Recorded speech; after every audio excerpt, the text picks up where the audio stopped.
Mutation Genesis from the Fempiror Chronicles by George Willson.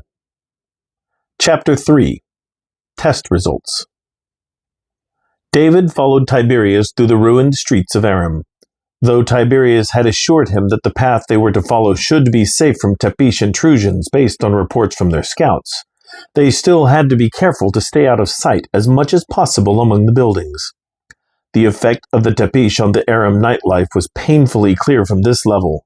Shops that had thrived in Aram for centuries were closed and abandoned. Tiberius led the way to a shop formerly specializing in levacart parts that rested quietly in a line of other abandoned shops some distance from the Tepish fortress. The glass in the door to this building, just as with many of the others, was broken, but the Tepish were careful enough to prevent the town from looking entirely abandoned, so there was no glass either on the ground outside or on the store's floor inside. They had even removed most of the actual glass pane with only a few shards showing the window's fate. Tiberius always insisted on being civilized while entering any of the abandoned businesses, so he opened the front door, and they stepped inside. All around this shop were empty shelves, long since robbed of its spare parts for the Fempiror's most prevalent mode of long-range transportation, the levacart, with cart specialists either run out of Aram or kept in the Tepish fortress to assist the Tepish alone, whether this be by choice or coercion. Normal Fempiror found it difficult to maintain their levacarts, forcing them to resort to horses or just walking. Tiberius and David walked through the dark, quiet store to the back. Tiberius had told him how to reach this meeting place with the Alewo. It was not elaborate, but David recognized that if he were unaware of how it worked, he would find himself in a tight spot. Tiberius glanced back to the open storefront, and having confirmed that their presence went undetected, Tiberius put his finger into a small hole in the wooden wall. Suddenly, one of the floor-to-ceiling panels popped loose next to the hole and opened like a door. The plan was for David to enter first, so he walked around Tiberius toward the darkened hole in the wall. This very narrow opening, only wide enough to accommodate a single Fempiror, held a small ladder that led down to the underbelly of the city. He reached blindly into the darkness and grasped the ladder on the back wall. He stepped across the short gap and climbed down into the darkness below. Tiberius waited until David was far enough down the ladder, and then stepped onto the ladder as well before closing the panel behind him. What was dark before became black as pitch, with the only source of light gone. David continued down the ladder blindly into the darkness, hoping every step would touch the ground. Tiberius had said it was not a long climb, but as dark as it was, it seemed like forever. Finally, David's foot touched the ground at the base of the ladder. He felt along the wall for the handle Tiberius had described. The area at the base of the ladder was still the claustrophobic tube only large enough for the ladder and a Fempiror. David had heard Tiberius' footfalls on the ladder cease once David had touched the floor, but David was having trouble locating the handle. Given their situation, he could not communicate with Tiberius, and Tiberius was patiently waiting. The walls were nothing but wood, and none of it felt like a door of any kind.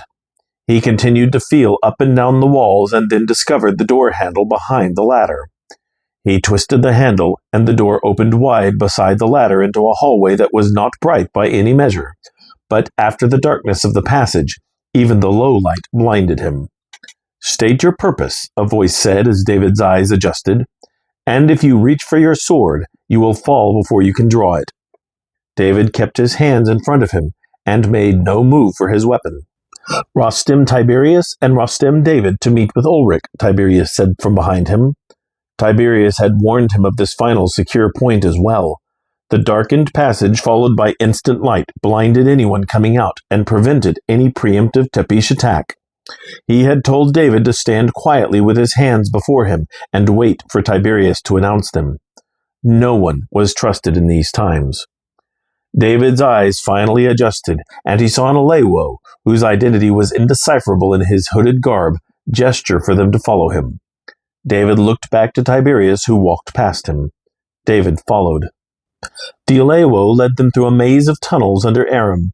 Some appeared to be part of the sewer system, but others appeared to have been carved more recently.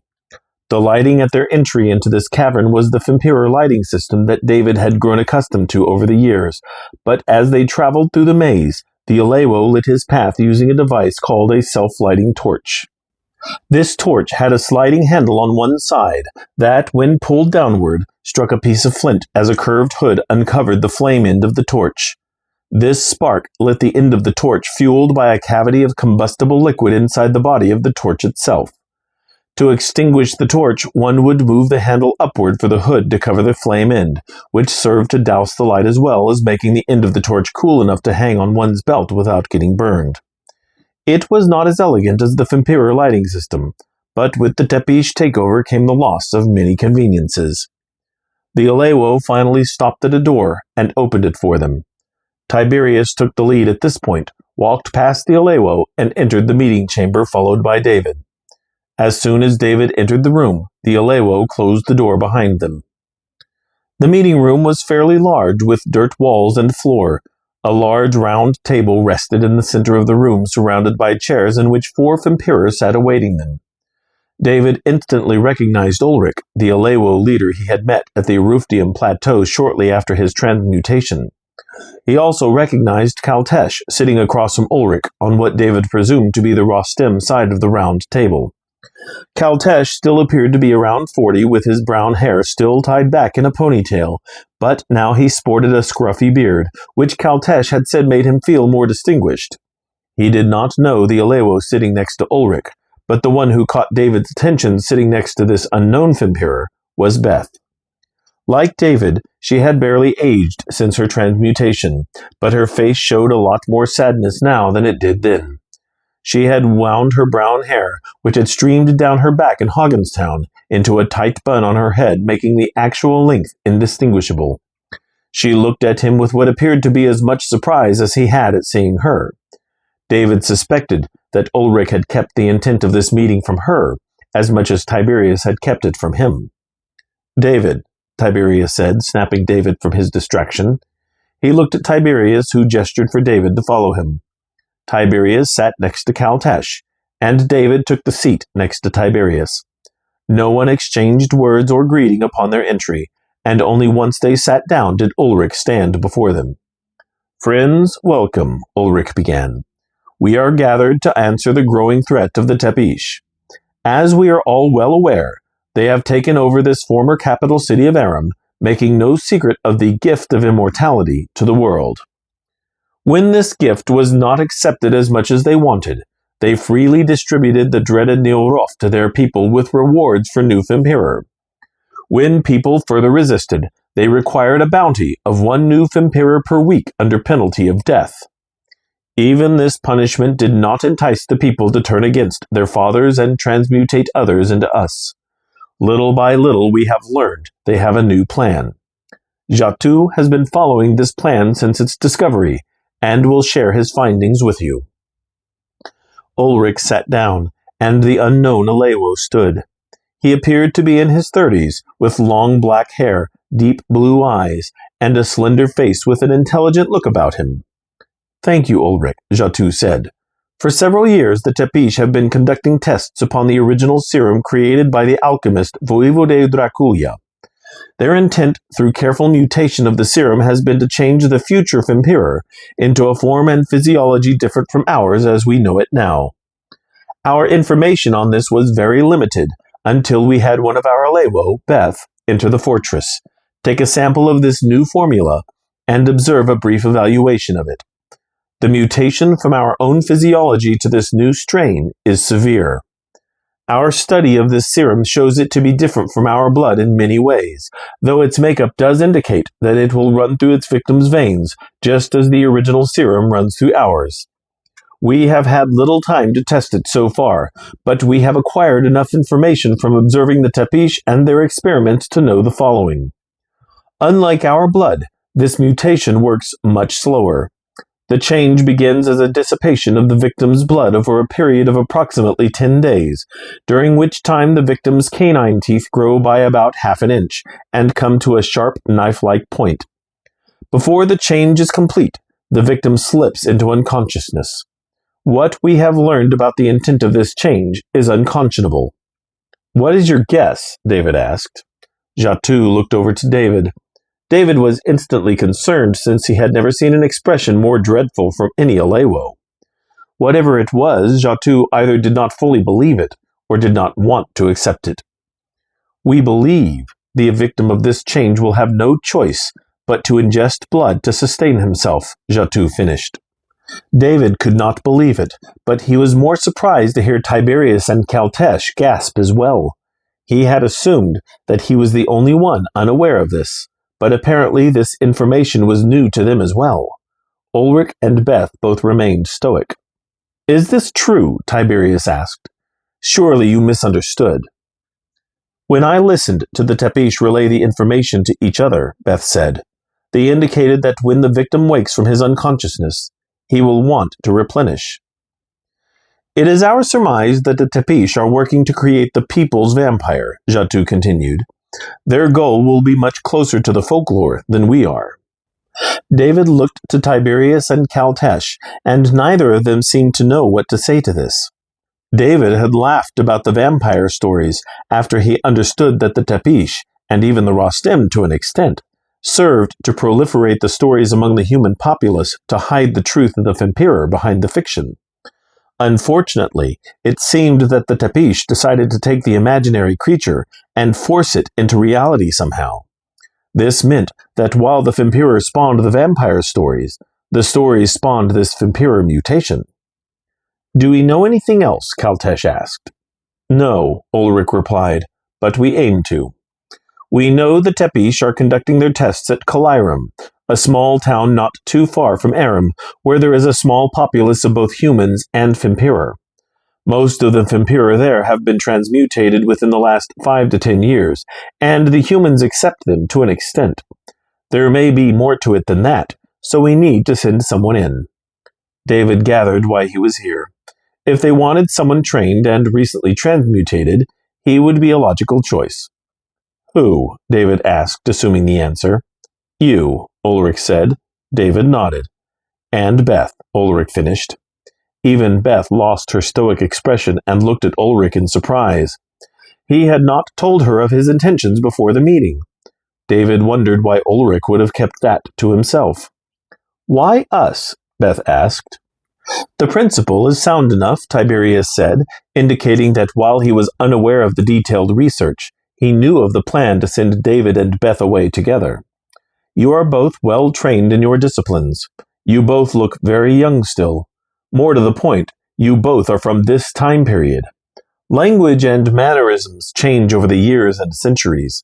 Caltesh here might look to be around 40, but he still acts like a 16th century man, whereas both of you still act and speak like people from the late 18th century. And we need to gain these people's trust if we are to learn anything." "You are to be a couple who was attacked by vampires," Ulrich said. "It is important you not let them know your extensive knowledge of our history, or you will be suspect. You heard of this town and are seeking refuge. They will likely accept you without further question. It is also valuable that you both know each other already, which is another reason we chose you both. It is still early. You will leave for Kalirum in an hour, which should give you enough time to get into town before sunrise. That is all." Everyone nodded and rose from the table. David knew when Ulrich finished a meeting, there were no further words to be said. This plan of sending him and Beth to Kalirum tonight was set in stone, and nothing was to change it. Caltesh walked to Jatu and talked to him. As he watched, Beth left quickly through a passage on the far side of the room. Once she had gone, David turned to Tiberius. "David, return to our outpost," Tiberius said. "Change into your old clothes, and then ready the levicart. I must speak with Ulrich for a time." "Are we meeting at the stable?" David asked. "No," Tiberius replied. "Go to the southwestern shack. We will see you there." "Yes, sir," David said. He walked toward the door, but wondered if there was more to them teaming him and Beth together. He stopped and turned to Tiberius. "Is there something else?" Tiberius asked. David wanted to ask if they had any intentions for him and Beth. He wanted to ask if they planned on them getting back together. He wanted to know if Beth had said anything about him. He wanted to know so many things, but he also found that he could not ask anything. Ulrich had planned this with Tiberius, and conducted the meeting in such a way that neither him nor Beth could openly protest it or question it. Finally, he shook his head and walked to the door. He paused for another moment before finally exiting the room. The hall was dark when he closed the door behind him and rested his head against the wall. They had paired him and Beth on a mission to find out more about this Fempiror mutation. Why? Why would they do this without discussing it with either one of them? He understood the reason behind this mission, and why the two of them would be logical selections, but knowing their history together should have factored into their decision at least a little bit. It made no sense to him. Then he heard Tiberius and Ulrich talking through the silence of the underground. "So he is still in love with her," Ulrich said. David knew he should not listen to his leaders like this, but this was what he wanted to know. "It's funny how some things never die," Tiberius replied. "That it is," Ulrich said. "I hope this is a good idea." "I believe it is," Tiberius said. Their voices faded as they walked further away from him and through the door on the opposite side of the meeting room. He wondered why they had asked him to leave after the meeting when they had allowed Kaltesh to speak at length with Jatu about this. After all these years, despite their opinion that he was well trained, they treated him like a child. As he walked down the hall through the darkness away from the room, he considered that in their eyes he was still a child. He did not know how old Jatu was, but he knew the others were quite old. They also must have known how he would react to the news, and when he considered that, he probably would have sent himself away as well. Beth had gone the other way, but had that been her choice, or had Ulrich instructed her to leave that direction, as much as Tiberius instructed David to leave this way? As he approached part of the sewer system, he knew he could find his way out without returning the way he had come, which was likely the intent. He took comfort in the idea that whatever their intentions were for putting him and Beth together, he would see her in an hour and for several days following. They would finally have a chance to talk about what happened. He expected her to be angry, but once the anger was past, then what? Would she forgive him, or would she hold it against him for years to come? He would find out today.